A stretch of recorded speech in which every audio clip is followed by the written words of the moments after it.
بسم اللہ الرحمن الرحیم نحمدہ ونصلی ونسلم علی حبیبہ الکریم اما بعد فاعوذ باللہ من الشیطان الرجیم بسم اللہ الرحمن الرحیم اللہم صلی علی سیدنا و مولانا محمد وعلی آلہ و اصحابہ و ازواجہ وبارک وسلم وصلی علیہ۔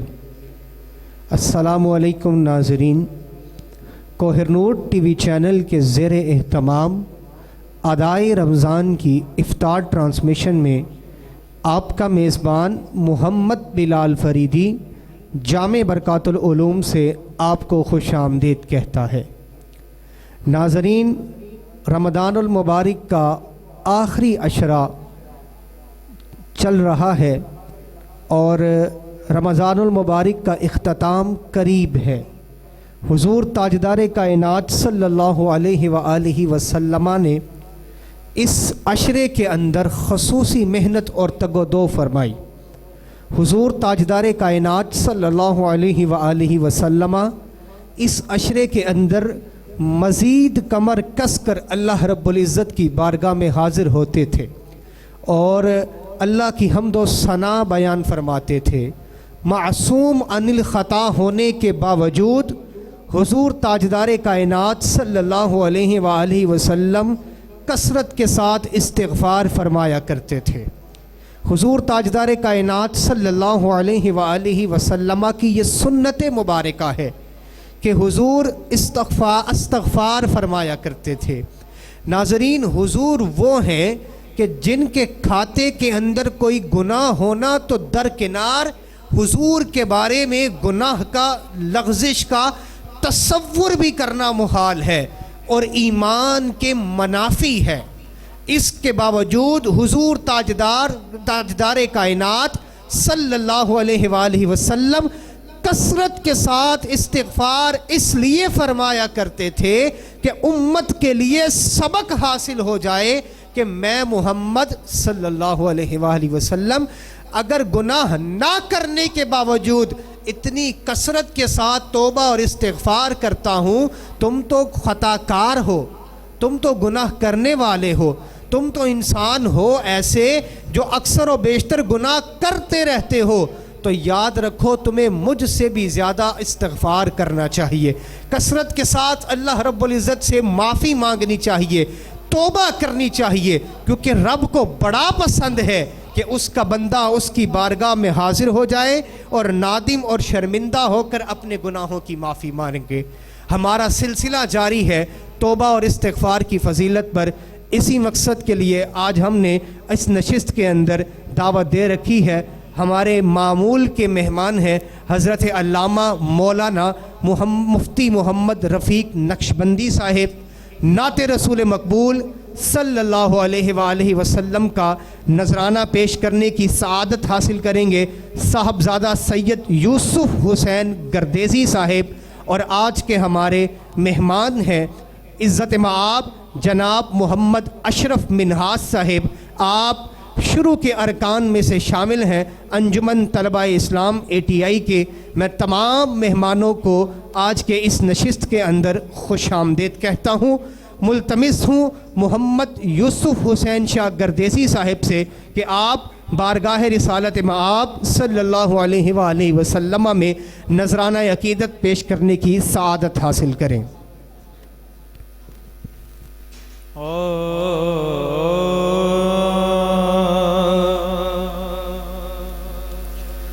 حال دل کس کو سنائیں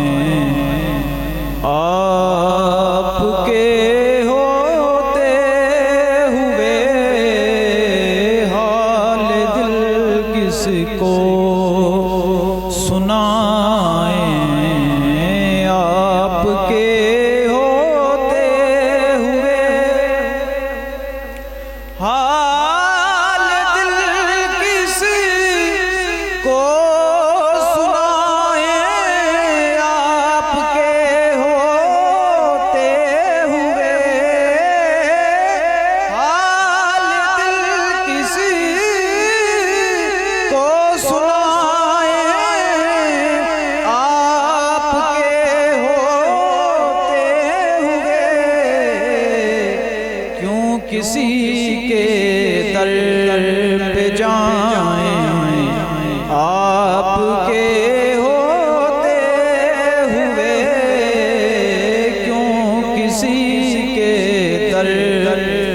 جائیں آپ کے ہوتے ہوئے، میں گدائے مصطفیٰ ہوں، یہ میری پہچان ہے، میں گدائے مصطفیٰ ہوں، یہ میری پہچان ہے، تو پھر غم کیوں میرے پاس آئیں، آپ کے ہوتے ہوئے، حال دل کس کو سنائیں، آپ کے ہوتے ہوئے، اور کہہ رہا آپ کا رب انت فیہم، آپ سے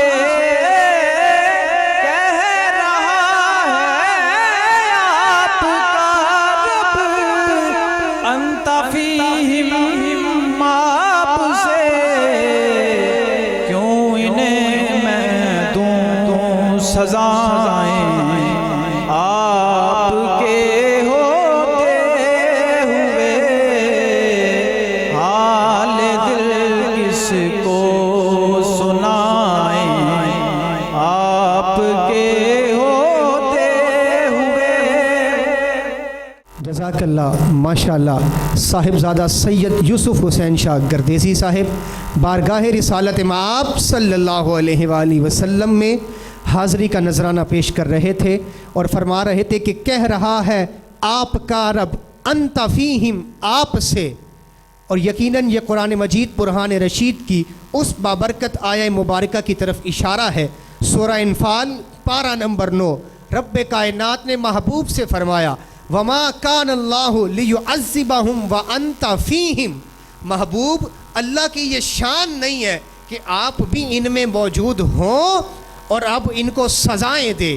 وہ پہلی امتیں تھیں جو رات کو گناہ کرتی، صبح چہرے بگڑ جایا کرتے تھے، شب کی تاریکی میں گناہ ہوتا، صبح اٹھتے ماتھے کے اوپر لکھا ہوا آتا اس شخص نے رات کے اندھیرے کے اندر یہ گناہ کیا ہے، لیکن یہ کرم ہوا حضور تاجدار کائنات صلی اللہ علیہ وآلہ وسلم کی امت پر کہ یہ جتنے بھی گناہ کر لیں، رب کائنات گناہوں کے سبب ان کی شکلیں نہیں بگاڑتا، ان کے چہرے نہیں بگاڑتا۔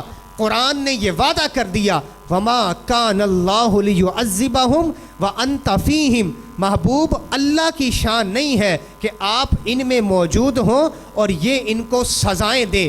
کہہ رہا ہے آپ کا رب انت فیہم، آپ سے کیوں انہیں میں دوں سزائیں، آپ کے ہوتے ہوئے۔ یہ آیہ مبارکہ اس بات پر بھی دلالت کرتی ہے کہ آج بھی حضور تاجدار کائنات صلی اللہ علیہ وآلہ وسلم اپنی طاقت روحانی کے ساتھ جب چاہیں جس امتی کے پاس چاہیں تشریف لے جا سکتے ہیں، اس کے حال سے آگاہ ہو سکتے ہیں، اور یقیناً یہ حضور تاجدار کائنات صلی اللہ علیہ وآلہ وسلم کا اعزاز ہے کہ ہمارے گناہ ہماری شکلوں سے ظاہر نہیں ہوتے، اور اگر ہم توبہ اور استغفار صحیح معنی میں کر لیں، حقیقی طور پر توبہ کر لیں، تو یقین کامل کے ساتھ میں کہہ سکتا ہوں ہاں ناظرین کہ رب کائنات قیامت کے دن بھی ہمارے گناہوں کو ظاہر نہیں کرے گا۔ توبہ اور استغفار کی فضیلت پر گفتگو کرنے کی سعادت حاصل کریں گے حضرت علامہ مولانا مفتی محمد رفیق نقشبندی صاحب۔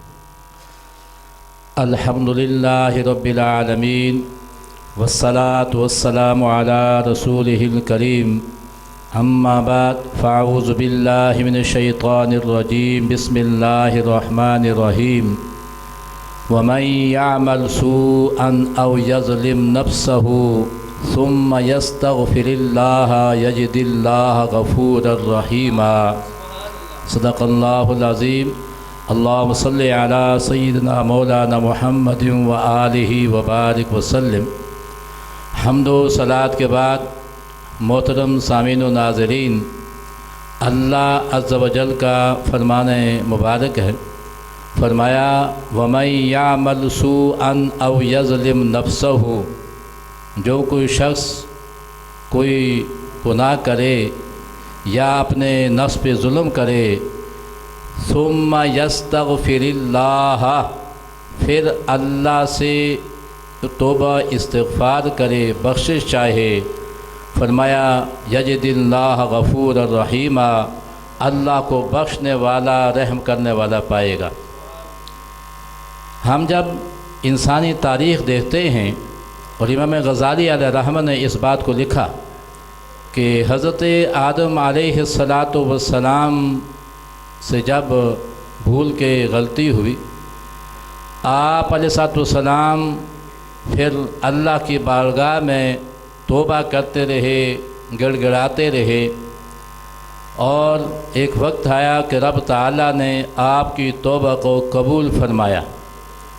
اور اسی طرح اگر کسی شخص نے پہلے زکوٰۃ نہیں دی تھی، اب اس نے اللہ کی بارگاہ میں رجوع کیا ہے کہ مولا کریم آئندہ میں اپنے مال کی زکوٰۃ دوں گا اور دیتا ہے آگے، لیکن لازم ہے کہ گزشتہ سالوں کی جتنی زکوٰۃ اس پہ واجب ہے اس کو بھی ادا کرے۔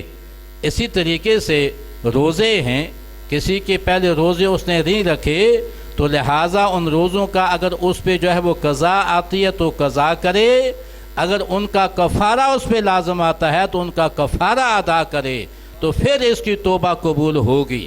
وگرنہ یہ نہیں ہے کہ صرف ہم توبہ کر لیں، ہاں وہ غفور الرحیم ہے، لیکن یہ بات اپنے ذہن میں رہے کہ جو ہمارے ذمے فرض یا واجب ہے، اس فرض اور واجب کی کرنے کی ہم نے اللہ سے جو ہے وہ ارادہ کر لیا ہے، وعدہ کر لیا ہے، مولا کریم اب اس کو ہم نہیں چھوڑیں گے، تو پچھلے فرائض اور واجبات کو ادا کرنا ہوگا۔ اور اسی طرح اگر کسی نے کسی کا حق دبایا ہوا ہے، کسی کے ساتھ جو ہے وہ ظلم و زیادتی کی ہے، اب اس حق کی تلفی کی ہے، اس کا حق اس کو ادا کرنا ہوگا۔ مثلا آج کل ہمارے ماحول میں کوئی بہن بھائی کا حق دباتا ہے، بہنوں کا حق دباتا ہے، بیٹی کا حق دباتا ہے، اب یہ ہے کہ توبہ کرتا ہے کہ مولا کریم آج کے بعد کسی کا حق نہیں دباؤں گا، تو اس کے لیے یہ ہے کہ جس کے ساتھ ظلم و زیادتی کی ہے، یا تو اس سے معافی مانگ لے، اس سے معاف کروا لے، یا یہ ہے کہ اس کا حق ادا کرے، تو پھر اس کی توبہ جو ہے وہ قابل قبول ہوگی۔ تو یہ بات ذہن میں رکھنی ہے۔ اور جو شخص اس طریقے کے مطابق توبہ کرتا ہے کہ اس کے ذمے جتنے فرائض و واجبات ہیں ان کو ادا کرنے کا ارادہ بھی رکھتا ہے اور کرتا بھی ہے، تو اس کے بارے میں حضرت عائشہ صدیقہ رضی اللہ تعالی عنہا کا فرماتی ہیں کہ نبی کریم صلی اللہ علیہ وآلہ وسلم نے ارشاد فرمایا کہ جب بندہ گناہ کا اعتراف کرتا ہے پھر توبہ کرتا ہے، فرمایا تاب اللہ علیہ، اللہ اس کی توبہ قبول فرما لیتا ہے۔ تو کہنے کا مقصد یہ ہے کہ یہاں پہ جب بندہ اللہ کی بارگاہ میں گڑ گڑاتا ہے، توبہ کرتا ہے، معافی مانگتا ہے، اللہ تبارک تعالیٰ اس کو معاف فرما دیتا ہے، چاہے کتنے ہی گناہ اس کے نہ ہوں۔ تو محترم سامعین و ناظرین، ہمیں پہلے تو یہ ہے کہ گناہوں سے بچیں، اگر کوئی غلطی ہم سے ہو جائے اللہ کی بارگاہ میں آ کے توبہ کریں، گڑ گڑائیں، رب تعالیٰ معاف فرمانے والا ہے۔ دعا کے خالق حقیقی ہمیں صحیح طریقے سے حقیقی معنوں میں توبہ کرنے کی توفیق عطا فرمائے۔ جزاک اللہ۔ ماشاءاللہ مفتی صاحب نہایت خوبصورتی کے ساتھ توبہ کے فضائل اور برکات پر روشنی ڈالنے کی سعادت حاصل کر رہے تھے۔ ناظرین، اللہ بڑا کریم ہے، اللہ بڑا ہی رحیم ہے، اور مفتی صاحب کی باتوں سے معلوم ہوتا ہے کہ اللہ رب العزت تو ہمہ وقت بندے کو معاف کرنے کے لیے بیٹھا ہے۔ اللہ تو اس انتظار میں ہے کہ کب میرا بندہ پلٹ کے میری بارگاہ میں آ جائے تو میں اس کو معاف کر دوں۔ آج وقت ہے، جب تک اس سانس کی ڈوری نہیں ٹوٹتی اس وقت تک وقت ہے، اور اس وقت تک ہمارے لیے وقت ہے کہ جس وقت تک سورج مغرب سے طلوع نہیں ہو جاتا، اس سے قبل جو بندہ بھی رب کی بارگاہ میں توبہ اور استغفار کرتے ہوئے صدق کے دل کے ساتھ پہنچے گا، اللہ کے ہاں امید اور یقین ہے کہ اللہ رب العزت اس کو معاف فرما دے گا۔ کمی اس جانب سے نہیں ہے، کمی ہماری طرف سے ہے، ہماری نااہلی ہے، ہماری نادانی ہے کہ ہم پہنچتے نہیں رب کی بارگاہ میں اور معافی طلب نہیں کرتے۔ اللہ رب العزت ہم سب کو اس کے حضور حاضر ہو کر گڑ گڑا کر اپنے گناہوں کی معافی مانگنے کی توفیق عطا فرمائے۔ آج کے پروگرام کو اسی نقطے کے اوپر اختتام کریں گے۔ اللہ رب العزت ہم سب کو عمل کی توفیق عطا فرمائے۔ وما علیہ الا البلاغ، والسلام علیکم ورحمۃ اللہ وبرکاتہ۔ مفتی صاحب دعا فرمائیں گے۔ اللہم صلی علی محمد وعلی آلہ وبارک وسلم۔ استغفر اللہ ربی من کل ذنب واتوب الیہ۔ مولا کریم یا الہ العالمین، یہ حاضری اپنے بارگاہ میں قبول و منظور فرما۔ اس ماہ مبارک کے صدقے سے ہم سب کے صغیرہ کبیرہ گناہوں کو معاف فرما، آئندہ سے گناہوں سے بچنے کی توفیق عطا فرما۔ مولا کریم دین اسلام پہ چلنا آسان عطا فرما۔